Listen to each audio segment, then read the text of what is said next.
Terima kasih Pak Pri, Bapak Ibu, para narasumber yang kami hormati, Pak Pri yang kami banggakan, serta Bapak Ibu peserta webinar pada siang hari ini. Assalamualaikum warahmatullahi wabarakatuh. Terima kasih pada sesi kali ini yang keempat tadi disampaikan oleh Pak Pri. Kita bahas mengenai sustainability dari APD, khususnya terkait dengan pengaturan atau regulasi kemudahan yang telah kami lakukan sesuai dengan standar yang Bapak Ibu yang kami hormati, pada kesempatan yang baik ini perlu kami sampaikan bahwa dalam upaya mendukung ketersediaan ataupun sustainabilitas daripada APD, kami telah melakukan berbagai kebijakan dan juga pelaksanaan teknis secara langsung di lapangan. Yang pertama terkait dengan perizinan, baik itu sertifikasi produksi, distribusi maupun izin edar. Kami telah melakukan akselerasi proses perizinan, dan tentu saja ini bekerja sama antara lain dengan teman-teman dari BKPM, karena semua proses yang kami lakukan dalam perizinan ini sudah secara elektronik, dan sejak Februari selama ini aplikasi hanya dilakukan pada jam kerja, hari kerja, jam kerja, tetapi secara sistem sudah kami plot 7 hari dalam seminggu, 24 jam per hari. Jadi kapan saja pelaku usaha ingin melakukan permohonan untuk mendapatkan izin industri produksi maupun izin sertifikasi distribusi dan izin edar sudah dibuka 7 hari dalam seminggu, 24 jam sehari. Dan kami upayakan untuk proses perizinan itu dilakukan one day service. Dalam 1 hari sudah izin sudah diterbitkan. Namun karena ini merupakan proses elektronik yang mestinya dari 2 arah bisa berjalan, jadi kami harapkan dari asosiasi, dalam hal ini Pak Randy ada bersama kita, untuk menyampaikan kepada anggotanya bahwa setiap kali sudah berproses dari kami, harus cepat juga direspons oleh teman-teman pelaku usaha. Apabila tidak direspons, maka kami tidak akan bisa melanjutkan pada tahap berikutnya, di mana setiap tahap itu bisa dalam hitungan menit, ataupun hitungan jam. Itu juga tergantung dari seberapa proaktif dari pelaku usaha di dalam mengajukan izin tersebut. Tetapi secara sistem kita upayakan atau kita sudah lakukan one day service, bahkan pada hari yang sama ada beberapa dari hand sanitizer bisa kita berikan perizinannya. Itu terkait dengan produksi APD maupun PKMP seperti hand sanitizer yang kita lakukan untuk produksi dalam negeri. Terkait dengan alat kesehatan yang diimpor untuk penanganan COVID, Bapak Ibu sekalian, kita telah melakukan relaksasi impor alat kesehatan untuk penanganan COVID dengan diterbitkan 2 regulasi.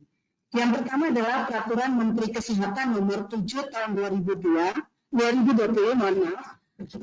tentang perubahan atas Peraturan Menteri Kesehatan Nomor 51 Tahun 2014 tentang pemasukan melalui mekanisme jalur khusus atau kita kenal dengan istilah Special Access Scheme atau SAS.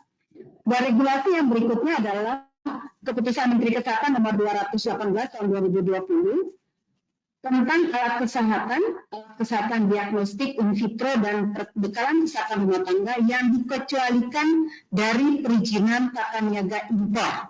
Semuanya ini dalam rangka penanggulangan COVID-19. Singkat cerita, Bapak Ibu sekalian, untuk importasi alat kesehatan maupun PKRT untuk penanganan COVID tidak memerlukan izin edar dan juga tidak memerlukan rekomendasi special access scheme atau kita kenal dengan istilah SAS. Dengan dua peraturan ini, semua impor alat kesehatan termasuk alat kesehatan diagnostik seperti rapid test hanya membutuhkan rekomendasi dari Ketua Gugus Tugas, dalam hal ini Kepala BNPB.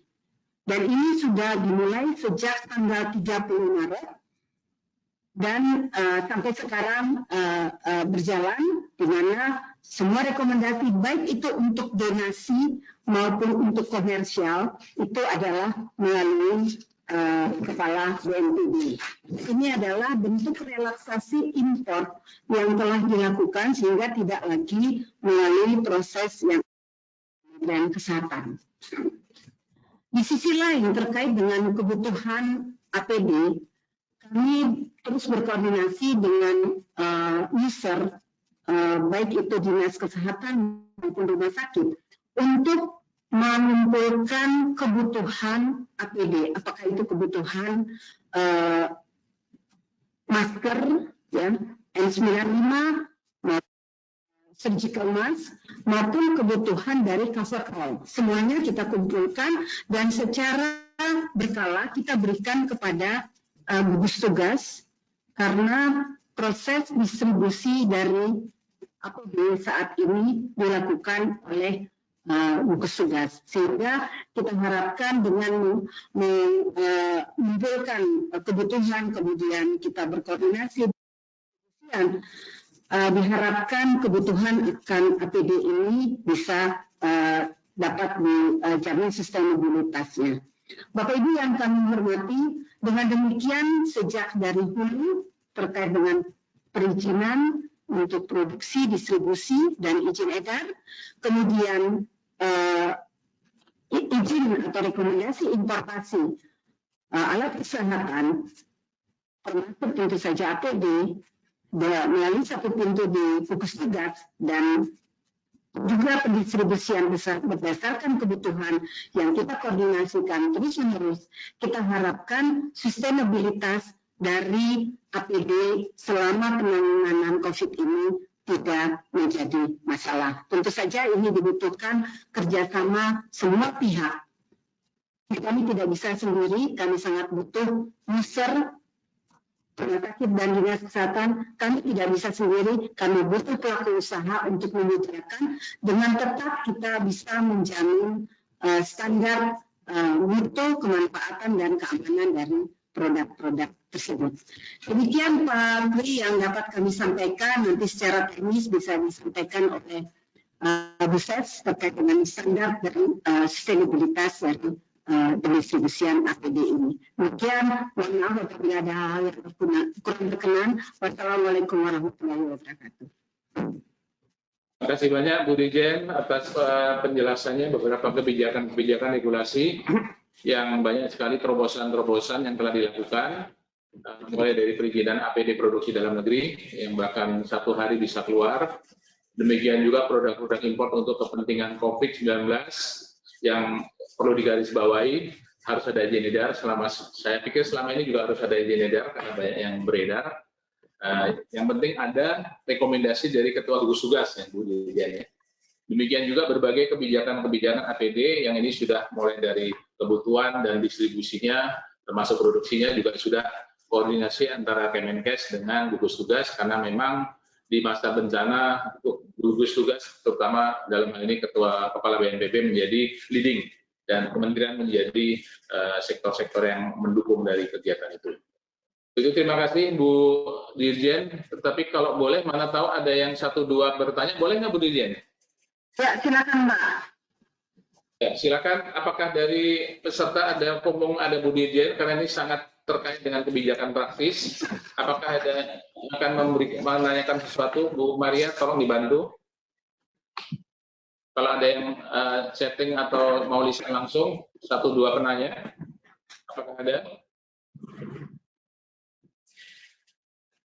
Bu Maria atau Pak Irfan? masih menyimak Bapak, belum ada pertanyaan. Ada satu yang angkat tangan boleh Bapak? Ya, Ada satu silakan. atas nama Angela Gosel, kami persilahkan. Ya, silakan Pak Andre. Nama dan dari mana? Halo, apakah suara saya terdengar jelas, Bapak Ibu? Jelas, silakan. Indonesia Healthcare Forum, Bapak Ibu. Tadi saya dengar, saya agak putus-putus mungkin di awalnya. Kalau untuk alkes itu kan memang tidak perlu special access scheme ya Bapak Ibu kalau diimport. Kalau untuk obat sendiri, apakah perlu special access scheme atau tidak? Oh, SAS, oke. Oke, langsung saja Bu Dirjen, silakan. Ya, makasih. Sampai saat ini obat masih kita berlakukan special access scheme dan percaya tidak sampai sehari biasanya kami sudah terbitkan. Jadi special access scheme tetap kami mintakan untuk obat dan kami keluarkan dalam waktu tidak sampai 1 hari, Bu. Ya. Oke, berarti untuk obat tetap perlu special access scheme ya Bu ya? 1 hari tapi. Iya, tidak sampai 1 hari, Bu. Ya. Oke. Dan ditujukannya kepada Kepala BNPB ya Bu ya? Untuk obat ditujukan kepada kami, Pak. Oh tetap, oke. Yang alkes ya? Yang APD? Ya, yang alkes ditujukan kepada Kepala BNPB. Oke, jadi obat tetap prosedur SAS biasa, tapi pelanggan prosedur biasa melalui Dirjen Farmakes ya? Ya, siap Pak. Terima kasih. Selamat bergabung Bu Kadinkes DKI Jakarta sebagai pembahas, juga kepada Dr. Andaru nanti. Ya. Masih ada satu lagi kesempatan kepada Bu Dirjen, kalau masih ada silakan Bu Maria atau Pak Irfan. Ya, mohon izin Bapak Supriyantoro dan Bu Dirjen, ada peserta bertanya atas nama Widyas Hidayanto. Untuk izin edar dan produksi APD, apakah harus badan usaha dengan klasifikasi khusus? Bagaimana dengan APD yang diproduksi oleh relawan dari UMKM atau rumahan begitu? Ya, bagus. Ya, silakan. Ya, terima kasih pertanyaan yang baik. Kami sudah berkoordinasi dengan BKPM. Saat ini kami buka tidak kami batasi hanya untuk pelaku usaha di bidang alkes. Jadi, tetapi tentu saja nanti tetap harus mempertimbangkan persyaratan dari bahan yang nanti akan disampaikan oleh Bu Ses. Tetapi pada prinsipnya kami buka, semua bisa mengajukan. Dan ini bisa bersama-sama dengan BKPM akan dipandu masuk di dalam sistem. Silakan, Pak. Baik, terima kasih banyak Bu Dirjen. 2 saja cukup dulu. Seandainya Bu Dirjen berkenan ikut sampai akhir, alhamdulillah. Tetapi bila ada kesibukan, tidak apa-apa. Terima kasih sekali atas kehadirannya. Dan selanjutnya kita ya sama-sama Bu Menko. Ya, boleh saya izin karena ada Vicon lagi di tempat lain gitu, boleh? Ya mana berani saya bilang nggak boleh sama Bu Dirjen. Terima kasih banyak sudah berkenan untuk memberikan keynote-nya.